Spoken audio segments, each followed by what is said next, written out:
नमस्कार। आज देश की तमाम फटाफट खबरों में आपका स्वागत है। कांग्रेस नेता राहुल गांधी कोरोना पॉजिटिव पाए गए हैं। राहुल गांधी ने इस बात की जानकारी ट्वीट करके दी। उन्होंने कहा कि माइल्ड सिम्टम्स के बाद टेस्ट कराया और वे पॉजिटिव आए। राहुल ने हाल ही में उनके संपर्क में आने वाले लोगों से जरूरी एहतियात बरतने और सभी कोरोना नियमों का पालन करने की अपील की है। बता दें, देश की राजधानी दिल्ली में कोरोना वायरस का कहर तेजी से बढ़ता जा रहा है। हर रोज कोविड-19 के नए मामले सामने आ रहे हैं। कांग्रेस नेता राहुल गांधी से पहले कोविड-19 ने मुख्यमंत्री अरविंद केजरीवाल की पत्नी सुनीता केजरीवाल को भी अपनी चपेट में ले लिया है।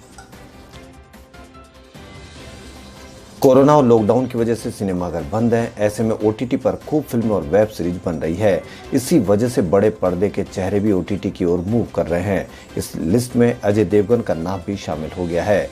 बॉलीवुड के सिंघम अजय देवगन ओटीटी पर डेब्यू करने जा रहे हैं। वे एक वेब सीरीज के जरिए ओटीटी की दुनिया में अपनी शुरुआत करेंगे। इस वेब सीरीज का नाम Rudra the age of darkness है। कोरोना वायरस महामारी की स्थिति को लेकर देश के सभी केंद्र शासित प्रदेशों के मुख्य सचिवों के साथ केंद्रीय गृह सचिव अजय कुमार भल्ला और केंद्रीय स्वास्थ्य सचिव राजेश भूषण ने मंगलवार को एक उच्च स्तरीय बैठक की। इस बैठक में केंद्र शासित प्रदेशों में कोरोना महामारी की स्थिति, प्रबंधन और रणनीति पर चर्चा और समीक्षा की गई। भारत सरकार ने बताया कि केंद्रीय गृह सचिव ने केंद्र शासित प्रदेशों में कोविड की परिस्थिति को लेकर लगातार नजर बनाए रखने की सलाह दी है।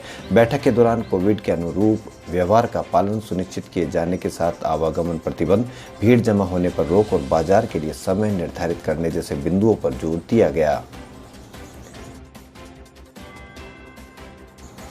कांग्रेस नेता पी चिदम्बरम ने केंद्र सरकार की ओर से टीके की कीमत तय न करने और पीएम केयर फंड्स पर हमला बोला है। पी चिदम्बरम ने कहा कि कोरोना के टीके की कीमत तय न करने और केंद्र सरकार के लिए उपलब्ध कीमत पर राज्य सरकारों को वैक्सीन न मिलने से सरकार मुनाफाखोरों को बढ़ाने का काम कर रही है। पी चिदम्बरम ने आगे कहा कि इससे सीमित संसाधन वाले राज्यों को काफी नुकसान हो सकता है। इससे राज्य सरकारों पर और अतिरिक्त बोझ बढ़ जाएगा। राज्यों को पहले ही जीएसटी कलेक्शन नहीं मिला और राज्यों की कर्जदारी बढ़ गई है, जिससे उन्हें और नुकसान हो सकता है। देश में कोरोना संक्रमण की रफ्तार बढ़ने के चलते एक बार फिर राजधानी दिल्ली समेत कई राज्यों में पाबंदी बढ़ाई गई है। दिल्ली में लागू एक हफ्ते के लॉकडाउन के बीच प्रवासी श्रमिक एक बार फिर अपने अपने घरों की ओर लौटने लगे हैं। प्रवासी श्रमिकों को परेशानी का सामना न करना पड़े, इसे ध्यान में रखते हुए उत्तर रेलवे ने 5 विशेष ट्रेनों को चलाने की घोषणा की है। केंद्रीय प्रदूषण नियंत्रण बोर्ड की एक रिपोर्ट के अनुसार भारत 2018-19 में केवल 10% ई कचरे की रिसाइकलिंग कर पाता था, जबकि इसी वर्ष देश में कुल 7,71,215 टन का ई वेस्ट का उत्पादन हुआ। इसके एक वर्ष पूर्व यानी 2017-18 में देश में ई वेस्ट शोधन की क्षमता केवल 3.5% थी। देश में ई वस्तुओं का उपयोग तेजी के साथ बढ़ा और 2019-20 में ही कुल ई वेस्ट का उत्पादन 10,14,961 टन की सीमा को पार कर चुका है। लेकिन इनके रीयूज और रिसाइकलिंग की क्षमता में तेज बढ़ोतरी न होने से आने वाले समय में यह देश के पर्यावरण के लिए गंभीर चुनौती बन सकता है। ग्रीन प्लेनेट वेस्ट मैनेजमेंट से जुड़े विशेषज्ञ राजेश मित्तल के अनुसार प्लास्टिक हमारे समाज के लिए उतना ही महत्वपूर्ण और उपयोगी वस्तु है जितना कि कोई अन्य पदार्थ, लेकिन इसका उचित मात्रा में रिसाइकलिंग न हो पाना पर्यावरण के लिए गंभीर चुनौती बन जाती है। दिल्ली में कोरोना के हालात बेकाबू हैं। इसे लेकर दिल्ली हाईकोर्ट में सुनवाई हुई। दिल्ली हाईकोर्ट ने कहा कि जैसे हालात बने हैं उनके चलते अदालत रोजाना सुनवाई करेगी। वहीं केंद्र सरकार ने हाईकोर्ट को बताया कि कुछ महत्वपूर्ण उद्योगों को छोड़कर अन्य उद्योगों के लिए ऑक्सीजन सप्लाई पर 2 अप्रैल से रोक लगी हुई है। ऑक्सीजन की मांग को पूरा करने के लिए पीएम केयर फंड्स के समर्थन से दिल्ली में 8 PSA ऑक्सीजन जनरेशन प्लांट लगाए गए हैं। इसी पर हाईकोर्ट ने कहा कि जिन लोगों का पहले टेस्ट हो उनकी रिपोर्ट पहले तैयार की जाए। उत्तर प्रदेश में शुक्रवार को रात 8 बजे से सोमवार को सुबह 7 बजे तक लॉकडाउन रहेगा। यूपी सरकार ने कोरोना वायरस संक्रमण बढ़ने के कारण लॉकडाउन लगाने की घोषणा की है। इस दौरान सभी बाजार बंद रहेंगे और आवागमन पर रोक रहेगी। कोविड-19 के बढ़ते प्रकोप के बीच उत्तर प्रदेश सरकार ने प्रत्येक शनिवार और रविवार को प्रदेश में लॉकडाउन लगाने का फैसला लिया है। इसके पहले 15 मई तक पूरे प्रदेश में रविवार को साप्ताहिक पूर्णबंदी घोषित की गई थी, जिसमें शनिवार रात 8 बजे से सोमवार सुबह 7 बजे तक 35 घंटे का कोरोना कर्फ्यू लागू करने का आदेश दिया गया था। नए आदेश के अनुसार अब शुक्रवार रात 8 बजे से सोमवार सुबह 7 बजे तक कोरोना कर्फ्यू लागू रहेगा। कोरोना संक्रमण के बढ़ते मामलों के बीच दिल्ली सरकार बेड उपलब्ध करवाने में बहुत तेजी से काम कर रही है। पिछले 4-5 दिनों में कई हॉस्पिटल में अंदर जाकर आया हूं। करीब 20 दिन पहले हमारे पास 6071 बेड्स थे, जबकि आज 19,101 बेड्स हैं। यानी 2 हफ्ते के समय में 3 गुना से ज़्यादा बेड्स बढ़ा दिए गए हैं। यह बात दिल्ली के उप मुख्यमंत्री मनीष सिसोदिया की डिजिटल प्रेस कॉन्फ्रेंस में कही गई। उन्होंने कहा कि अभी 2500 बेड्स खाली है। युद्ध स्तर पर हमने बेड की संख्या बढ़ाई है। हमारे संसाधनों का सारा बेहतर इस्तेमाल किया है।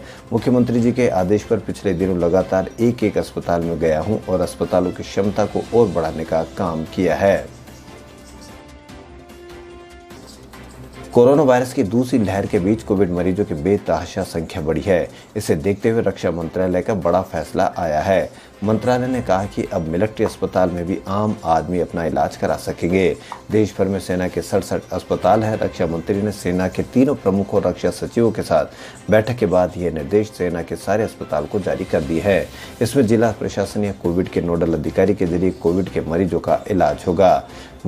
मंत्रालय की ओर से जारी एक आदेश में कहा गया है कि देश में कोविड के बढ़ते मामलों के बीच ये सुनिश्चित किया जाना चाहिए कि देश भर में कंटेनमेंट बोर्ड की ओर से मैनेज किए जाने वाले अस्पतालों में सभी मरीजों को जरूरी चिकित्सकीय सहायता दी जाए। कोरोना की दूसरी लहर से बुरी तरह से प्रभावित दिल्ली में सोमवार की रात 10 बजे से लॉकडाउन होने से वापस गृह राज्यों की ओर से जाने वाले लोगों के रेल और बस स्टेशनों पर हुजूम लग गया। ये तस्वीरें देखकर बिल्कुल 1 साल पहले की तस्वीरें याद आ गई, जब केंद्र सरकार ने अचानक लॉकडाउन की घोषणा की थी और फिर प्रवासियों के पलायन का सिलसिला शुरू हो गया था। कांग्रेस नेता प्रियंका गांधी और राहुल गांधी ने इसे लेकर सरकार पर हमला बोला है। प्रियंका ने कहा कि सरकार ने मजदूरों को उनके हाल पर छोड़ दिया है। उन्होंने एक ट्वीट किया और साथ में कई तस्वीरें भी शेयर की, जिसमें देखा जा सकता है कि कैसे प्रवासी लोग लॉकडाउन के बाद से अपने घर जाने की जद्दोजहद कर रहे हैं। लखनऊ समेत उत्तर प्रदेश के 5 शहरों में लॉकडाउन नहीं लगेगा।